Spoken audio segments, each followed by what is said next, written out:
Halo, selamat datang siswa-siswi SMP Katolik Santa Clara. Saya Pak Stefanus bersama Anda akan membantu Anda untuk mengenal gaya-gaya belajar.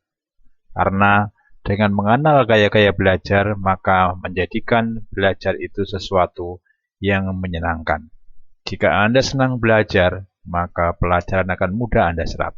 Jika Anda mudah menyerap pelajaran, maka Anda akan mempunyai kemungkinan berhasil sangat tinggi. Oleh karena itu, mari kita mengenali gaya-gaya belajar yang bisa membantu Anda untuk sukses dalam belajar. Ayo, kita belajar bersama dengan saya untuk meraih sukses. Mengenal dan memahami gaya belajar.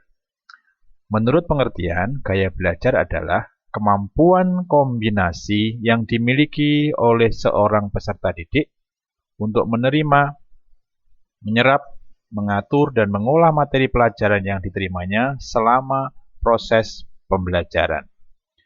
Ada 3 jenis gaya belajar, yaitu auditori, visual, kinestetik. Gaya belajar visual. Ciri-cirinya adalah mereka berbicara dengan cepat, teliti terhadap detail, mengeja huruf dan kata dengan baik, melihat kata-kata yang sebenarnya dalam pikiran, mengingat dari apa yang dilihat daripada yang didengar, lebih suka membaca daripada dibacakan. Itu ciri-ciri orang yang memiliki gaya belajar visual. Jika Anda memiliki kecenderungan yang kuat dengan gaya visual, saya menyarankan Anda untuk duduk di kursi yang paling depan. Dengan demikian, Anda dapat melihat langsung kepada guru atau pengajar tanpa ada yang menghalangi. Anda juga akan efektif membuat catatan ringkasan setiap pelajaran untuk mendapatkan penyerapan pelajaran Anda. Gaya belajar yang kedua yaitu gaya belajar audio. Orang-orang yang mempunyai gaya belajar audio memiliki ciri-ciri sebagai berikut. Menggerakkan bibir mereka dan mengucapkan tulisan di buku ketika membaca. Senang membaca dengan keras. Dapat mengulangi kembali dan menirukan nada, birama, dan warna suara. Merasa kesulitan untuk menulis tetapi hebat dalam berbicara. Suka berbicara, berdiskusi, dan menjelaskan sesuatu panjang lebar. Itu ciri-ciri orang audio. Jika Anda seorang audio, sebaiknya Anda mendengar dan nikmati saat-saat belajar dengan teman-teman Anda untuk mendahulukan mereka berpendapat atau mengemukakan pikiran mereka. Anda akan lebih pandai dengan banyak mendengar dan membandingkan banyak pendapat teman-teman Anda. Tentu, ketika diberi kesempatan, Anda akan mengemukakan semua yang Anda ketahui panjang lebar. Itu baru bagus.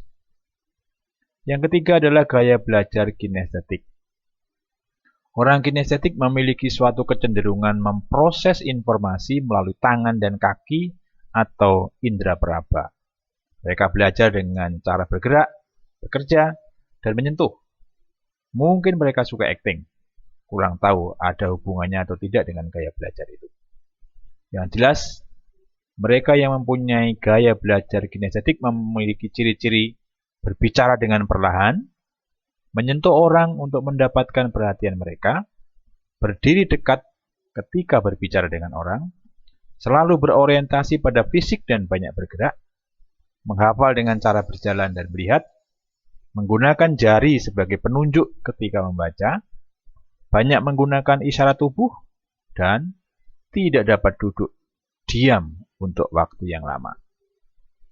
Kalau Anda menikmati kebiasaan seperti itu, jangan berkecil hati jika ada keluarga Anda atau guru Anda menegur atau mencap Anda sebagai kurang disiplin dan kurang tertib. Anda adalah orang yang memiliki kecenderungan gaya kinestetik dalam menyerap informasi pembelajaran. Nikmatilah. Tidak ada yang salah dalam belajar, karena yang salah adalah kalau Anda tidak mau belajar. Dari hasil penelitian, orang-orang visual mempunyai jumlah persentase 27%, orang auditori 34%, orang kinestetik 39%. Selain mengenal gaya belajar tadi, maka perlu juga mengenal gaya belajar lingkungan. Karena gaya belajar lingkungan juga akan membantu kita untuk mengoptimalkan hasil pembelajaran yang kita pelajari. Jika saya belajar, saya lebih senang dengan lingkungan seperti apa? Didukung dengan apa? Itu yang dimaksud dengan lingkungan. Misalnya pengaruh suara, pengaruh posisi tubuh, interaksi, pencahayaan, temperatur. Nah, suara-suara seperti apa atau lingkungan seperti apa yang berhubungan dengan suara yang bisa membantu Anda dalam belajar. Misalnya, Anda memerlukan ketenangan, Anda tidak senang dengan orang yang ribut, atau Anda senang atau terbantu dengan musik. Ketika ada orang berbicara, justru Anda terbantu misalnya ya.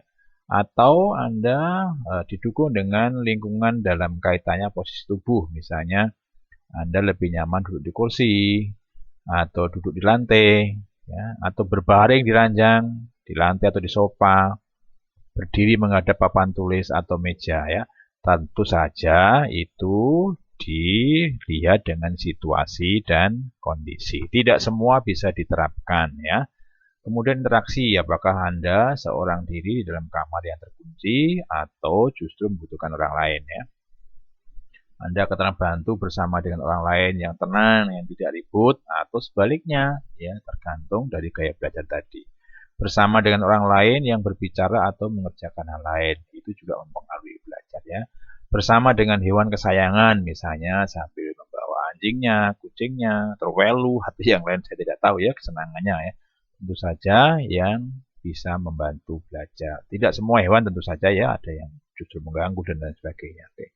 Pencahayaan, mungkin ada yang senang dengan terang ya, kalau nggak terang nggak bisa belajar, atau sebaliknya yang senang dengan agak redup, atau pencahayaan dari sinar matahari ya, itu lebih segar, atau Anda senang dari cahaya yang masuk lewat jendela, oke, atau jenis cahaya yang tidak jadi masalah, Anda bisa belajar di terang, redup, kena matahari, oke ya semuanya. Kemudian temperatur, ada yang senang belajar dengan temperatur yang dingin, ada juga yang agak panas ya, suka jendela yang terbuka sehingga sirkulasi udara bisa berjalan dengan baik. Ada juga yang jendelanya tertutup, tidak mau kena angin dari luar ya, itu tergantung. Saya lebih suka memakai celana pendek misalnya, sehingga mempunyai mobilitas yang tinggi dan juga tidak terlalu sumuk dan sebagainya ya. Atau ada yang senang dengan ruangan-ruangan tertentu, tapi ada juga yang tidak mempermasalahkan itu, di mana saja dia dengan baik bisa belajar. Itu tergantung dari orang-orang. Itu perlu dikenali, karena dengan mengenali itu lalu orang bisa belajar dengan baik ya. Itu beberapa hal yang bisa membantu Anda. Semoga Anda terbantu dengan materi ini. Sukses untuk Anda.